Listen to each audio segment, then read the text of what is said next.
Planet X. There's been efforts going back to the early 1980s to cause a lot of misinformation, disinformation, confusion, and so forth about the topic. Myself and my friend Professor McCanny have been dealing with this for years, he and I together and separately. There's a woman out there who claims to be the only human being on planet Earth out of, 7 billion, who's been chosen by aliens she calls the Zetas, Z-E-T-A-S, to communicate with.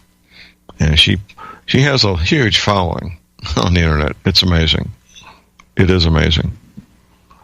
And there's others out there. I'm not going to name any more names. Most of you know who they are. As opposed to serious researchers like myself, I am a serious researcher. I'm not an astrophysicist, but I am a serious researcher. And as a homicide detective, I developed 2 skills to a pretty high level. One is locating witnesses. The other is interviewing them. And I've made use of those skills to locate, interview, debrief the Navy veterans who were at the classified briefings. That's what I did. That's what I still do. In these debriefs, I found complete consistency among the stories of these Navy veterans. Complete, absolute, complete consistency. One from the other, decade after decade. My one listener, he may be listening right now, he goes by Phil from Montana, retired Navy veteran. It would have been, let's see if I can get this right, the spring of 2009. That's what it would have been. He got a copy of my DVD. The first disc came out 2008. He got a copy of it and watched it, and he called me up the spring of 2009. Introduces himself. He says, "John, I've seen your map before now on my map, on my DVD, global warming, what the government isn't telling you. I've reproduced a very excellent copy of what the Navy, of the map the Navy showed these men in these briefings. It's not the one. There's about 5 years ago, somebody published Gordon Michael Scallion's map and calls it the Navy map. It's not. The one on my DVD is the real Navy map, regardless." He said, "John, I've seen your map before." I said, "Yeah, really?" He said, "Yeah, really. I did." He says, "I was working in New Orleans. I was a young sailor, and I got a task to set up a briefing room for a group of admirals to come in for a Saturday morning briefing." He says, "John, admirals don't do Saturday morning briefings," but they did in this case. So he's setting up the tables, the chairs, the lights, the sound system. And he says, "There's this map on the wall with these odd, strange markings on it, map of North America." Once the room was set up, he was not allowed into the briefing. It was admirals, flag rank officers only. There was an officer standing guard at the door, which he said also was highly unusual. Typically, it would be an enlisted person standing guard at the door, but they had an officer guarding the door. He says, "John, when these officers were showing up for the briefing, these men were telling jokes, smoking cigars, slapping each other on the back. How's the wife? How's the kids? And so forth. How's the career?" And they all went to the briefing room, door closed, guard at the door. He said, "John, when they came out of the briefing room, there was no more jokes, no more back slapping. These all men all looked like their puppy dog had died. That's what they looked like." Now, they had just gotten one of the first briefings. It was 1979 that the U.S. government sent the Pioneer 10 space probe up to a very specific part of space, searching for the 10th planet. They knew because of their calculations, and most of what astronomers do is based on mathematics, not staring at a microscope, but actually it involves mathematics. They knew from the perturbations of our outer planets in our solar system that there was something really big, really far out there in a very specific point in space. So they went looking for it, and they did find it. Planet X. They found it in 1979. They've been tracking it ever since. We're supposed to believe that the hundreds of millions of dollars spent by NASA is to improve our base of knowledge, to entertain school children with pretty pictures of the stars and so forth. Well, there's a much more serious side to what NASA does. They, just like the Vatican, are very focused on things that could hurt us, including Planet X. Oh, you don't know the Vatican looks at the skies, ladies and gentlemen? All you Catholics out there? The Vatican has built and maintains 3 professional-grade observatories to observe the stars. They do.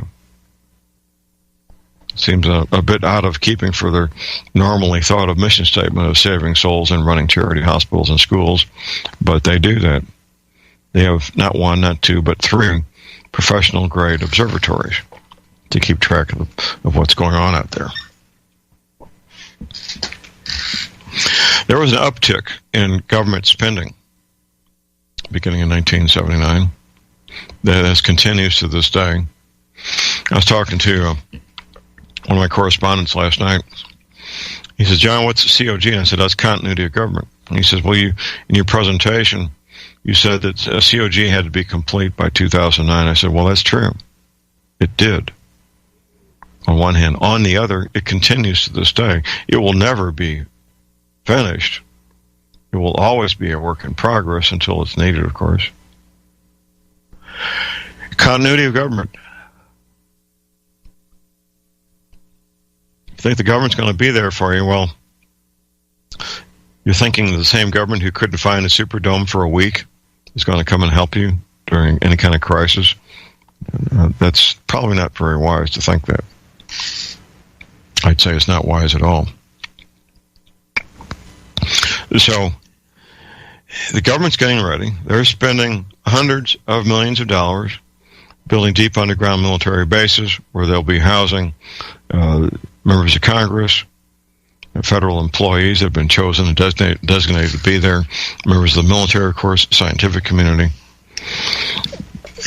and probably quite a few healthy young men and women with good genetics and high intelligence to help repopulate the devastated planet. It will be devastated. It will be devastated for a lot of reasons. Violently rising ocean levels and violent climate change are part of it, but people being cut off from medications will be another part of it. Civil disorder will be another part of it. There'll be plenty of things that will decimate the human population. That's what will happen. That's what they're planning on.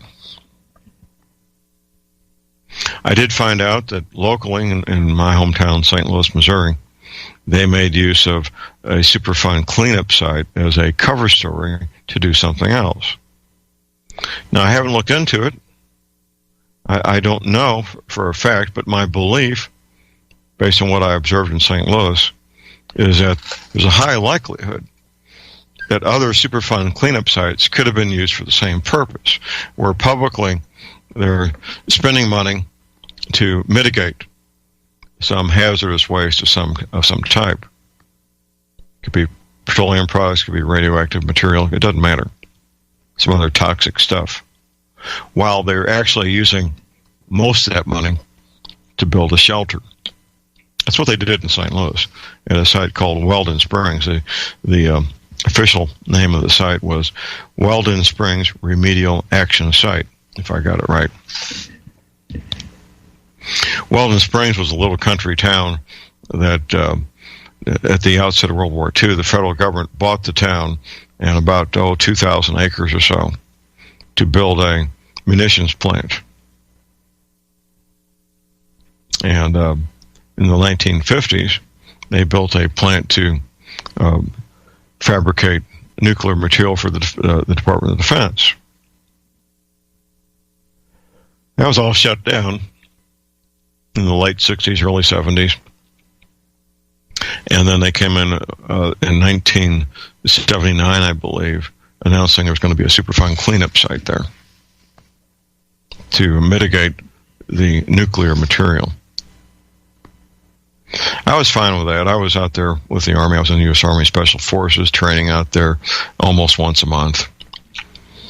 They brought in their job site trailers, construction job site trailers, put up some signs about what they were doing. Everybody thought that was great. And then about a year later, they shut down the entire military training area, allegedly because of nuclear contamination. That was my first red flag for the following reason. Without the Army's knowledge, without the Army's consent, Special Forces troopers, we brought our own radiation detection equipment with us on training operations back in those areas. And we were all over, east, west, north, south of that training area. We never found anything above normal levels of background radiation. Never, ever. So we knew that was a fabrication, a cover story. That's when I started my investigation, which went on for, better part of 15 years or so.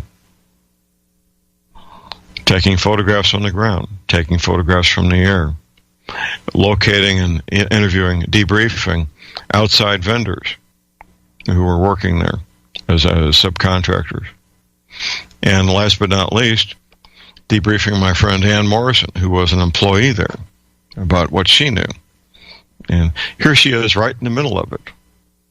And things happening a few feet from her, she didn't have a clue what was going on, because it's called compartmentalization. That's how the government keeps secrets. My father and grandfather both worked at Oak Ridge on behalf of getting our nuclear weapons program going, as they were plumbers. There's about 250,000 men and women, by the way, that worked on the project to build the first atomic weapons. Almost all of them, like my father, my grandfather, did not have a clue what they were doing. Once again, compartmentalization. It's very effective, and it works. So I believe that other Superfund cleanup sites around the country have also been cover stories to spend literally millions of dollars to build shelters, command and control shelters, continuity of government command and control shelters around the country, which they will use when the time comes, while the rest of us, those of us who paid for these shelters, won't have access to them. How about that? That's exactly what they'll do. Leaving us on our own to deal with the consequences of the 10th planet coming through our solar system. A lot of speculation about dates. I just read this young lady in Hanoi, Vietnam, saying it's going to be December of this year. I don't believe so. It will be here at some point, close enough to have more effect than it's already having. It's already, in my opinion, already having dramatic adverse effects on our planet. Article at my website certainly points this out, that an article I wrote, the Gulf Stream has stopped. The Gulf Stream did, in fact, stop June 12, 2010. How about that? When the Gulf Stream stopped, it stopped regulating the jet stream. There's 3 jet streams: Northern Hemisphere, Equatorial, and Southern Hemisphere. No matter where on the planet you are, 24 hours a day, 7 days a week, that Gulf Stream is probably over your head, with winds as high as 200 miles an hour. That's the Gulf Stream. Excuse me, the jet stream. I got my streams mixed up. The jet stream. Yeah, the jet stream. Now, the Gulf Stream stopped June 12, 2010. The Gulf Stream used to, past tense, regulate the jet stream. It no longer does that, which is one of several reasons we're getting such erratic, bizarre weather, because the Gulf Stream stopped June 12, 2010. That's one of the reasons. There's others, but that's one of the main ones. This lack of regulation of the jet stream causes these strange weather events that we're having. Go ahead, Eddie. Yeah. Okay, I call in reference again to what you were talking about earlier, that you always get the question, when, John, is this going to happen? Now, I called in Friday, I think it was, with Ann, when Ann was on, and I feel this bears repeating, because neither you nor me nor anyone else fixed the time frame for the appearance of Nibiru, except for the God of Abraham, Isaac, and Jacob. And he spoke it through John in the book of Revelation. This is so incredible, because John says in chapter 12, verse 1, "And there appeared a great wonder in heaven, a woman clothed with the sun, the moon under her feet, and upon her head a crown of 12 stars." John, we are the only generation that has had at our fingertips any assortment of astronomical programs to go through and check, verify, to see the stars at any moment in history that we desire. And this particular sign, according to all the programs, will appear September 23rd next year. It has not appeared before in man's history. There's a gentleman says that it occurred on the fourth day of creation when the Lord put the stars and heavens in their places. I haven't verified that, but these programs state that as of September 23rd next year, there will appear this great sign. Virgo will have the sun at her shoulder. The moon will be at her feet for a couple of hours, because the moon is really moving it on. She will have the 12 stars over their head, which will be made up of 3 of the planets, and it's going to occur next year. Now, John went on. He actually described the end from the beginning. He tells you about this sign, and then he tells you what happens before the sign. It says, "She being with child cried, travailing in birth, and pain to be delivered." Jupiter will enter the womb of Virgo this Sunday, November the 20th. This is a monumental event where it will stay bouncing around in the womb of Virgo through an incredible set of retrogrades for a period of 41 months. Or, I'm sorry, 41 weeks, the perfect time for the gestation, and will exit her womb between her legs, just like it would be going down the birth canal, on September 9th of next year, 14 days before this great sign of verse 1 appears. Then he says, "And there appeared another wonder in heaven. And behold, a great red dragon having 7 heads and 10 horns and 7 crowns upon his head." I don't know of any better description of Nibiru than this, it being the great red dragon. And he says, in his tail drew a third of the stars down. That is what I'm thinking about Nibiru. And he stood, the dragon, or Nibiru, stood before the woman, which was ready to be delivered, or to devour her child as soon as it was born. So the celestial signs being what they are, we should see any time between, I would say, November 20th, when Jupiter enters the womb of Virgo, until it exits. By surely, if this is a true understanding of these scriptures, then by September 9th of next year, Nibiru will have become visible to every eye on this planet. And some conjecture that Nibiru will impact Jupiter on its lower third and knock off that section that was highlighted by the Comet Shoemaker-Levy impact of 1994. And that would explain where it says the child was caught up into heaven, which could possibly knock Jupiter out of its orbit, and I would put it going, it would be a tremendous event. This would be an event of monumental... Hold that thought. ...description. Okay. Okay, we got a break. Stay tuned. We'll be right back. 97% chance helps you mitigate pain and get a great night's sleep. If it doesn't, I offer a 30-day money-back guarantee. Picking up a freshly made batch from my friend Tom Berryhill tomorrow. I got factory-made fitted mattress pads in stock, ready for delivery.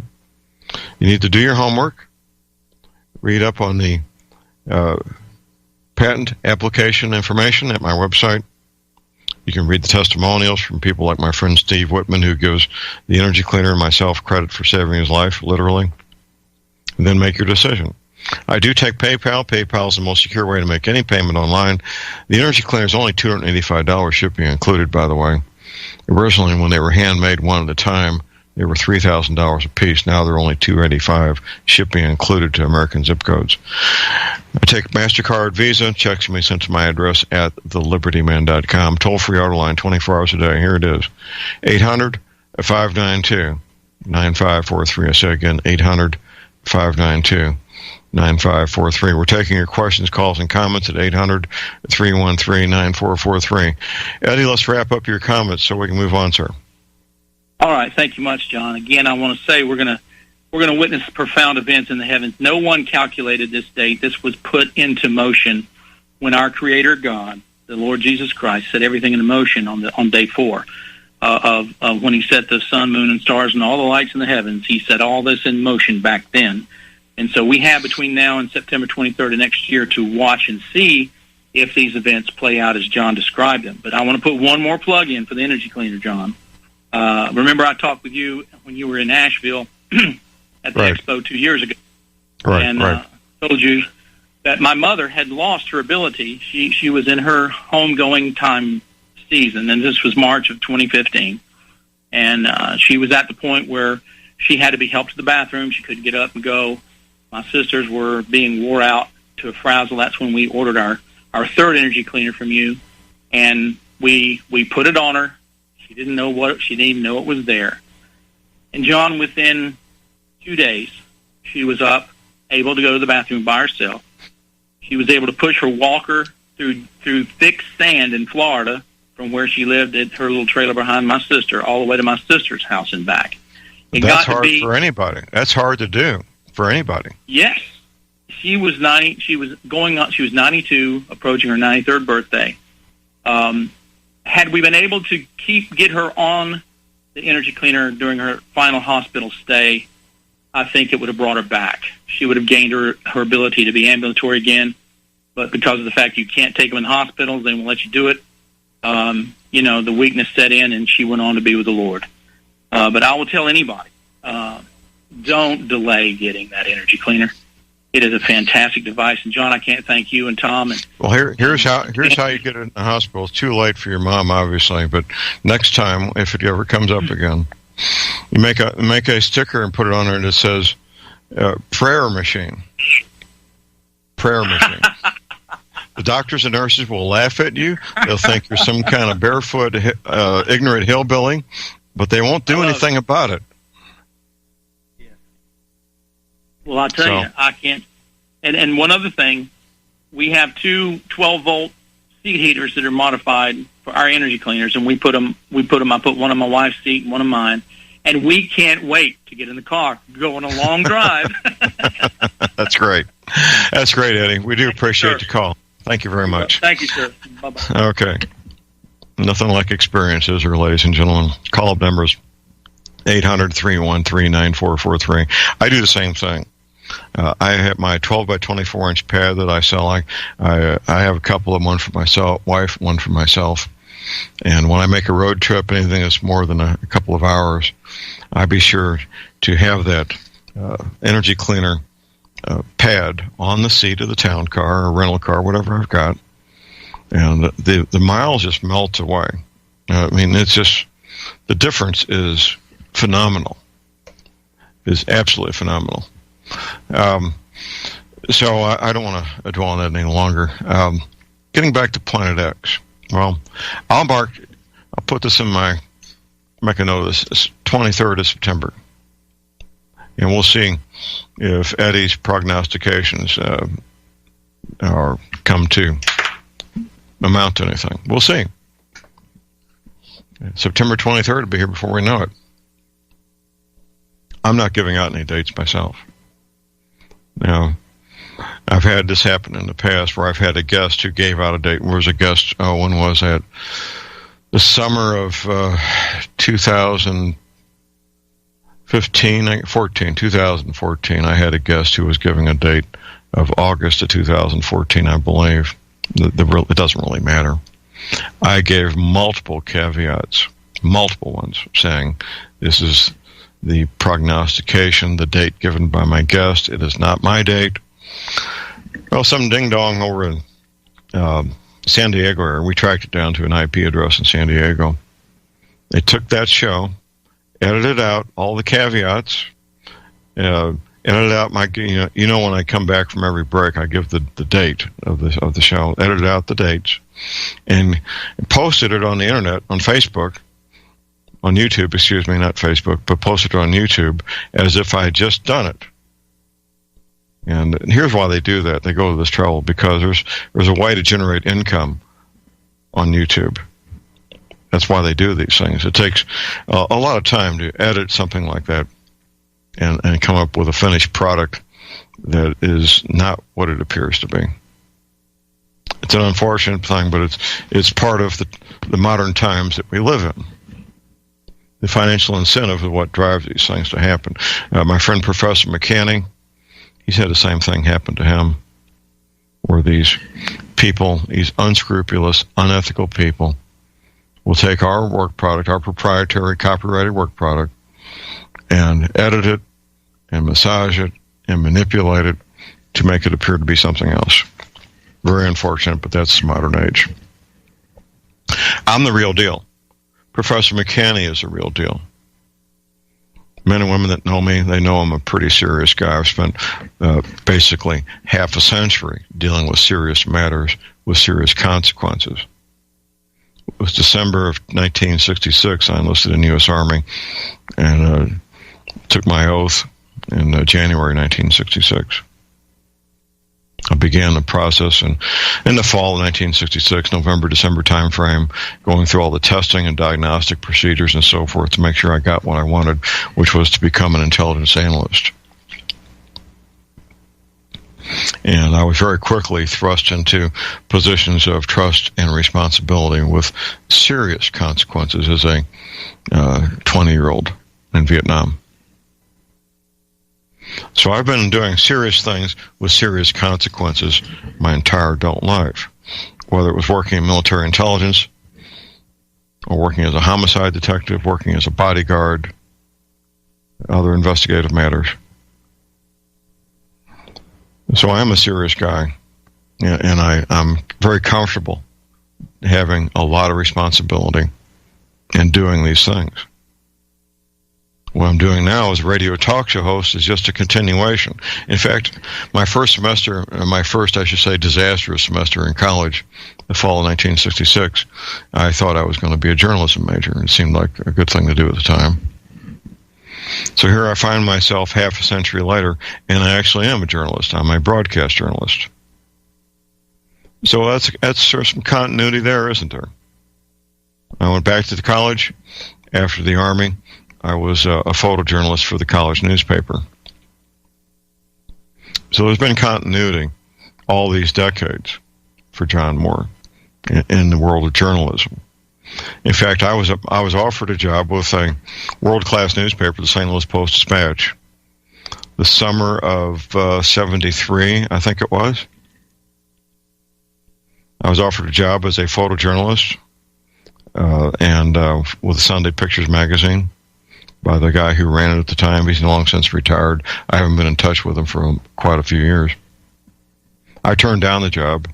It was intriguing to have the job offer, and the reason I turned it down was they were offering $100 a week and all the film I could shoot. Well, the first name of the gentleman making the offer, Bob, I said, Bob, I can't live on $100 a week. There's no way. It can't be done. I'm not a trust fund kid. I need to be able to make a living, pay rent, buy food, put gas in the car. I can't do it, so I had to turn down the job. Oh, well. No regrets, right? No regrets. The story about Planet X, the real story, there's different places you can get it. Professor McCanny has written 3 books related to this topic. My 2 DVD set titled Global Warming, What the Government Isn't Telling You, that's what it's about. My attempt to get people's attention with the title to point out the deception of global warming. And the Al Gore story and his presentation that won the Academy Award for Best Documentary that year, An Inconvenient Truth, that's part of the deception. Now, very few people I meet will actually admit to watching the whole thing. Very few, on one hand. On the other, there is some truth in the movie, the documentary, An Inconvenient Truth. He doesn't give a specific date, but what he says is the following. In the middle of the century, now he's talking about the 21st century, in the middle of the century there's going to be violently rising ocean levels. Now, that's a pretty loosey-goosey time frame, to say the least. What's the middle of the century? Is it from 2025 to 2075? Is it 2050? Well, it's certainly open to discussion, isn't it?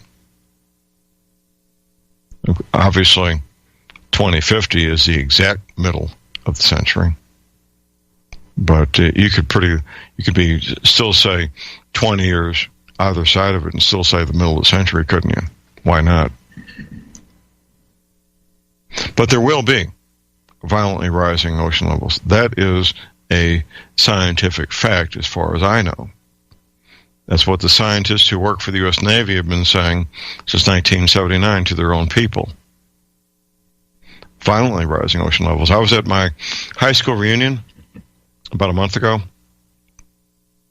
I didn't know very many women in our class. It was just the nature of the social interaction at the time. We all knew each other slightly. And one of these women has made her home, her permanent home in Florida. So I was sitting here talking to her briefly, and I thought I would educate her about the violently rising ocean levels. Turned out she already knew. And apparently it's something that a lot of people in Florida know. I don't know how many. I don't get down there that much. I was down there 2 summers ago. So she already knew this, and she's not leaving anytime soon, although she knows it's probably going to happen. I'm always bumping into people who know this, especially people connected to the government. SEMA, State Emergency Management Agency, FEMA, Federal Emergency Management Agency, various directors of preparedness at the county level, at the city level, at the state level, police officers, firemen, retired military people. They know it, and they just keep it to themselves. They're not going to talk to anybody about it. What purpose does that serve? Especially if they're drawing a pension that could be at risk if they tell what they know from classified briefings. They're not about to do that. No, it's not going to happen. Not going to happen. So, you need to do your own research. I think getting my DVD set, Global Warming, What the Government Isn't Telling You, for sale at my website would be a good starting place. Not quite 4 hours of lecture in front of a live audience. At the end of the second disc, there's a bibliography of about 16 or 20 books. If you want to read 20,000 plus pages, you can really educate yourself, if you choose to.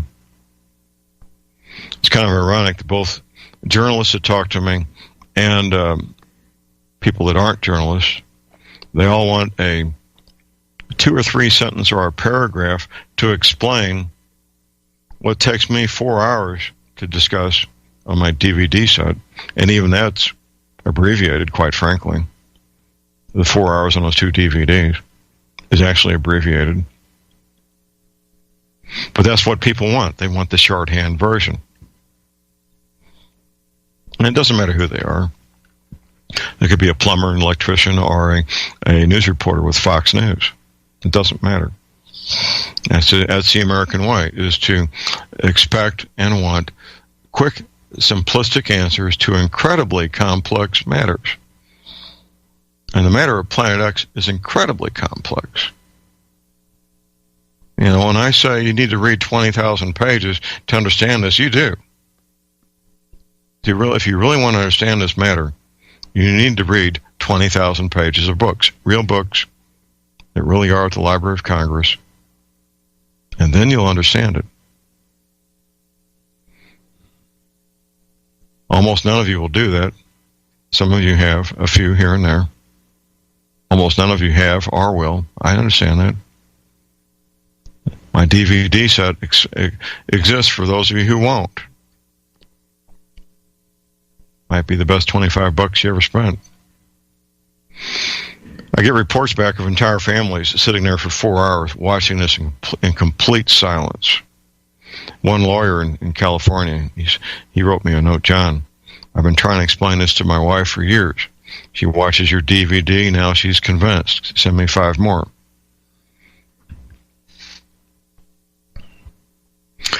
In the world we live in, it's a way to reach out to people and educate them with this medium on DVDs. It's non-threatening. It can be used by most people most of the time. People don't read anymore.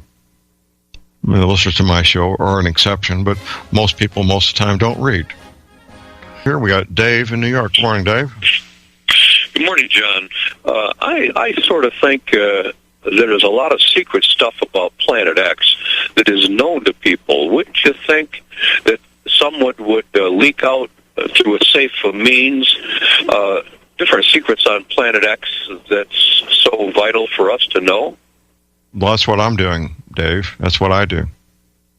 Well, I mean things maybe that aren't known at all by even you. Is that possible, John, or not? Well, it's possible, but we keep searching. But the combination of promises and threats keeps people silent, Dave. That's what happens. Promises and threats. Promises of a pension, a paycheck and shelter, threats of going to jail and losing your paycheck and your pension. That's how they keep these people quiet. Well, John, can't things be leaked out in a way that can't be traced back to the person that's leaking out the information? It hasn't happened that I know of. Oh, okay. Okay, well, thank you. I'll keep hoping. Okay, thank you, Dave. Thanks for your work. Bye-bye. Okay. Yeah, well, I'm a very public person. There's literally hundreds of men and women who have inside information that listen to my show, and they keep quiet, and I respect that. I respect that. Why should they put at risk their liberty, their pension, by telling you what they know? Why should they do that? Well, they're not going to. They're not going to risk going to jail. They're not going to risk losing their pension or their paycheck or still working for the government. They're not going to do that. It's not going to happen. End of story. Can they do it in such a way that it's not traceable back to them? Well, they're not going to take the risk. Why should they take any risk? Well, they're not going to. At least I haven't found anybody yet that's willing to. Now, my friend Tim Spencer, he's gone public with insider information. He saw the map when he was in the Navy doing classified work for the U.S. Navy. He doesn't have a pension. He has 100% disability because he was injured twice on U.S. Navy submarines. Once with exposure to radiation, the other with a serious injury. So, Tim's gone public with what he knows within his limitations. I go public all the time with what I know. I do get word back to me from some of these men and women in these agencies that I talk about things I shouldn't be. Well, I'm going to keep doing it.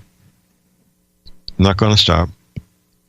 And what I bring to the table is enough to educate you, enough to inform you, enough to give you the information you need to make your own decision. That's what I bring to the table.